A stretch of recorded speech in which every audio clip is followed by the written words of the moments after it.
Este é o Pause pro Café, o seu podcast de variedades do site cidadegamer.com.br.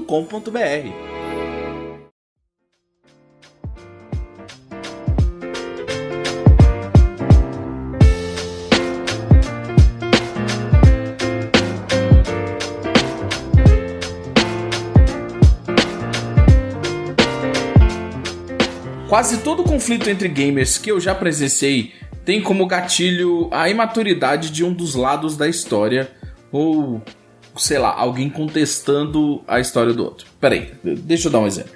O que isso tá querendo dizer? Bom, imagina que você tá numa locadora de videogame na década de 90 e você tá lá vendo duas pessoas se degladiar no Mortal Kombat.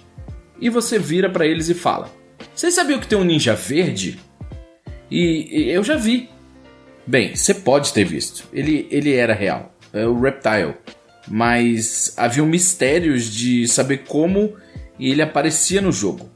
Porque as locadoras eram algo que os pais deixavam você ir, que eram populares. O fliperama ainda tinha aquela coisa de pessoas mais velhas. Alguns lugares eram na quebrada. Porra, os fliperamas padrões vinham com cinzeiro presos na parte para você jogar enquanto fumava. Não era um ambiente que alguns pais gostavam de deixar as crianças. Então descobrir quem era o Reptile no fliperama era uma coisa diferente de fazer o mesmo no console. Bom, agora vamos imaginar que você falou essa verdade e todos os olhos daquela locadora se viraram para você. E com aquela cara de julgamento. Todo mundo falando que não é verdade. Pedindo pra você provar. Cara, não tem celular com câmera, a gente não tem acesso à internet e vamos dizer que a matéria da revista Ação Gamer, Super Game Power, que ia sair, eu tô contextualizando vocês dos anos 90. Quem nasceu muito depois disso, vem comigo que eu vou contextualizar pra vocês também. Mas imagina que a revista queria publicar a manha, o macete, o código, a dica de como enfrentar o Reptile, porque até então era muito difícil jogar com ele se não fosse o Game Genie, eu nunca lembro como se pronunciava. Cara, você só tinha a sua palavra, você não tinha como, a regra era muito fora do comum para um padrão de jogo, porque até então a gente tinha um código no Street Fighter para você jogar com dois personagens da mesma cor. Então a gente não tendo isso no Mortal Kombat, pelo menos o de Mega tinha o código para liberar o sangue, mas você entendeu. Na verdade, você, quando foi contestado por outras pessoas da sua idade, lembrando adolescência, infância, você provavelmente estava no furor dos seus hormônios. Tudo se agitava dentro de você, tudo fervia. E é lógico que, em defesa da sua razão, uma briga é iniciada. Bom, basicamente o que poderia ser evitado se tornou um conflito. E nos dias de hoje, às vezes é não aceitar que uma pessoa goste mais de um console do que outros. Vide o Xbox Mil Grau, vide os sonistas, vide os nintendistas, eles são meio que o saco de pancada, porque eles não entram em briga, eles só estão jogando jogos da Nintendo de boa, mas a galera gosta de atacar. E eu falo isso como uma pessoa que já atacou provavelmente os três lados. Eu era um frustrado dono de GameCube, depois eu fui um frustrado dono de Wii U e teve uma época que eu me emputeci com o Wii. Então, só os portáteis da Nintendo que eu sempre tive uma boa relação. Mas, vamos lá. Os dias de hoje, a maneira que você tem para se impor ou para ganhar algum tipo de respeito é com a sua história gamer. Então, é muito difícil você aceitar que uma pessoa esteja certa porque o console dela vendeu mais quando a sua experiência foi diferente. Mas a gente vai além, as pessoas diminuem as outras pelo score, o número de troféus, de platina, ou simplesmente gamer score mesmo, o número de pontos que você tem, que você ganha com conquistas dos jogos no Xbox Live. Ou pior ainda, você pode tentar diminuir aquele game pelo simples fato de ser aquela game, ser uma mulher. Isso vai junto com várias outras minorias. Aí você bate no seu peito e pede para respeitar a sua história gamer. Pena que esse argumento não tem peso algum moralmente. E é sobre isso que o Pause pro Café vai tratar hoje. Where's the remix of this song?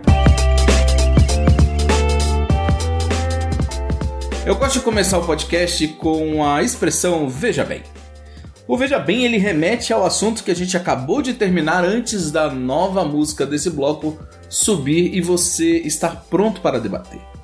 Ele parece que eu dei continuidade e talvez se você ficou agitado ou eu ativei algum gatilho de raiva seu pelas provocações mínimas que eu fiz no textinho, parágrafo anterior que eu recitei, talvez você ficou esses poucos segundos entre um bloco e outro ansioso. Mas veja bem, a sua história gamer, ela não interessa. Poxa, Vivaco, peraí, você tá com um site desde 2011, produzindo conteúdo, compartilhando a história gamer do prefeito Viváqua, essa persona que se mistura com o Carlos Viváqua, que já foi de outros sites, que já foi amigo de pessoas, que é bem visto por um monte de gente, que adora falar de videogame, gastar tempo à vontade, que sei lá, às vezes é louco o suficiente para botar um tubarão fantoche na mão para falar de absolutamente nada. Você tá me dizendo que a sua história não interessa? Você tem voz, você tem um podcast, você tem onde falar disso. Sim, a minha história não interessa. Mas eu quero dizer que a minha história não interessa porque as minhas conquistas, elas não devem ter o peso, e isso normalmente é uma posição do Pause pro Café, contextuar e contestar tudo que eu falo para tentar gerar um diálogo. O que eu quero dizer quando a minha história não interessa é dentro dos termos que a gente começou esse papo.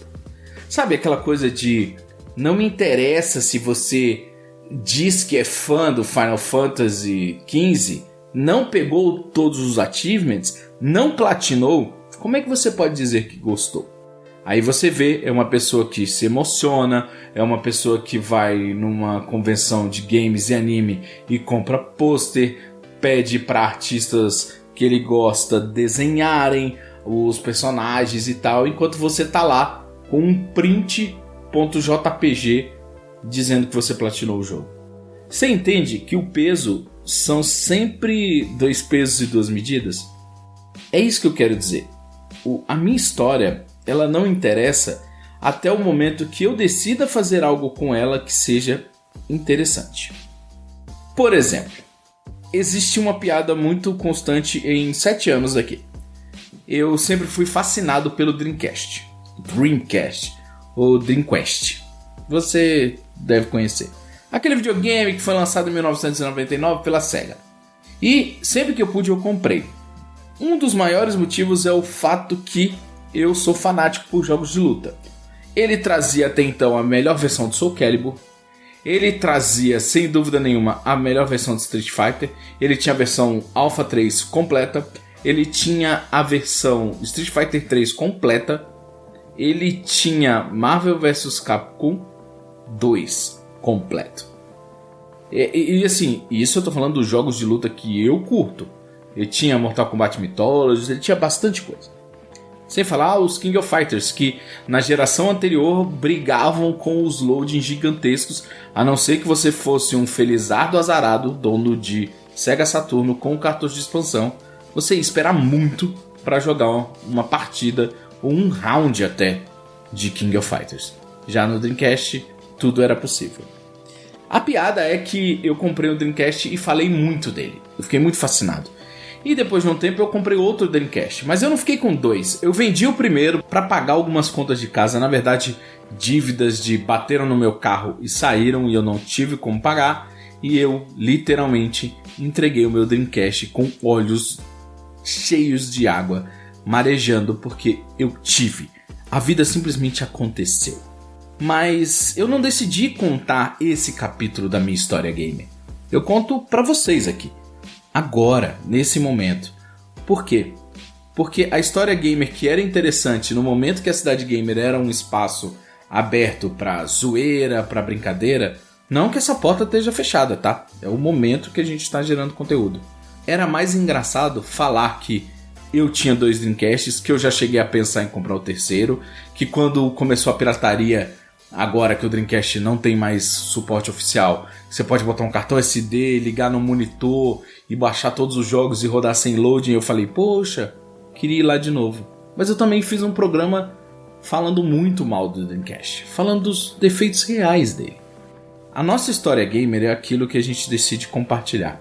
Não me interessa que você foi lá e platinou, sei lá, Uncharted 4 e achou legal e o gráfico não sei o que, mas pra mim, como produtor de conteúdo, é muito mais rico saber o que te marcou na mudança de personalidade do Kratos, desde o God of War 3 pro novo God of War, onde ele está lá na área nórdica da mitologia.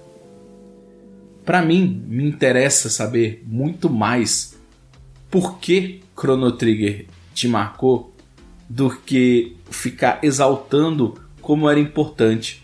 Ou como quando eu falei que eu só tive a chance de jogar o Chrono Trigger direito no DS, não joguei no Super Nintendo, nem no emulador, vieram pessoas me atacar. E aí eu não ia falar, poxa cara, respeita a minha história. Como é que você pode me atacar? Você nem sabe quem eu sou. Eu deixei o ataque passar porque era uma pessoa e, sei lá, gastar energia me defendendo quando eu tô em paz, literalmente curtindo uma versão melhor do que a versão que qualquer outra pessoa vai curtir, que é a versão definitiva, que a equipe trouxe o músico de volta para fazer dungeons extras com itens que ajudam bastante, e a trilha sonora, os animes, ele tinha tudo que tinha a versão do PlayStation, com 2 telas, personalizável, com controles de toque funcionais e não só enfeite. Era incrível. Mas eu decidi deixar passar. Esse capítulo da minha história gamer não cabia ali. E eu acho que é isso que falta um pouco na gente. Saber que a nossa história gamer, ela pode estar mais completa nos capítulos que a gente ainda vai escrever, ou ela pode ser mais rica nos capítulos que a gente vai revisar. Novamente, o ponto real dessa história é... Eu falei real, tá? Eu engasguei um pouquinho, mas é real. O ponto real dessa história é entender que você não é a sua gamer tag. Você não é a sua PSN ID. Existem pessoas se divertindo horrores em jogos hardcore no Nintendo Switch sem ligar para sistema de troféus. Existem pessoas jogando simuladores ad infinitum no Steam sem querendo coletar todas as cartinhas. Eu sei que as cartinhas dão dinheiro, mas vocês entendem. O que eu quero dizer na verdade é que, bom, você pode construir a sua história a partir do seu relacionamento. O seu relacionamento com os games, o seu relacionamento com as pessoas que curtem e que você tem contato.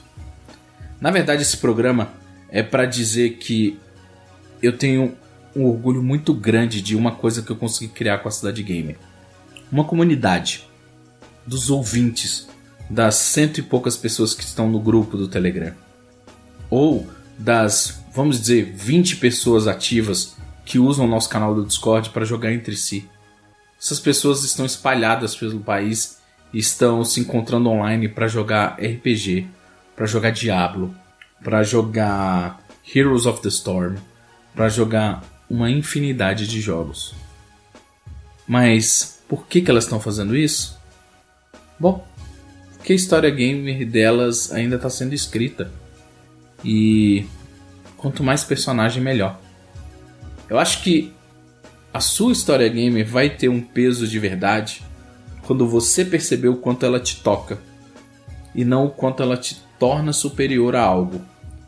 Ora, com certeza você deve ter habilidades de combate maior que muitas outras pessoas. Eu conheço pessoas que platinaram o Street Fighter 4 quando saiu no Play 3, no Xbox 360, mas não conseguia ganhar 5 partidas online depois de jogar 20. Sabia como o jogo funcionava, tinha um Gamerscore. Você entrava e falava, esse cara é um monstro do Street Fighter. Mas não, ele foi num site, viu a lista do que precisava fazer e fez. Você não é a sua gamer tag. Você não é a sua PSN ID. O seu Gamerscore diz muito pouco sobre você. Eu convido a você a mandar um e-mail para podcast@cidadegamer.com.br ou vir ao site cidadegamer.com.br e deixar um comentário contando um pouco da sua história gamer para mim. As melhores histórias eu vou ler, eu vou comentar e vão virar programas. Porque o Pause pro Café é isso. Cidade Gamer está nesse momento em que você é mais importante pelo que você tem a dizer do que pelo que você já fez. Eu sou o Prefeito Viváqua, esse foi o Pause pro Café, o podcast que você escuta na sua pausa pro café e eu gravo na minha. Esse programa não seria possível sem os comentários, o apoio, a rede de amigos e pessoas muito próximas que eu fiz nesses 7 anos. Vamos tentar encerrar essa temporada e começar 2020 bem? Você pode ajudar, você pode estar sempre compartilhando os podcasts da Cidade Gamer no Twitter, no Facebook, mandar para o grupo dos amigos. Se você tem um amigo chato, ou se você tem um amigo que pensa parecido, coloca ele para ouvir aqui. São programas curtinhos para pessoas que têm dificuldade de lidar com podcasts de mais de 1 hora, cheio de piadas internas e por aí vai. Bom, fica aqui um abraço pixelado para vocês e eu espero ver vocês na próxima semana.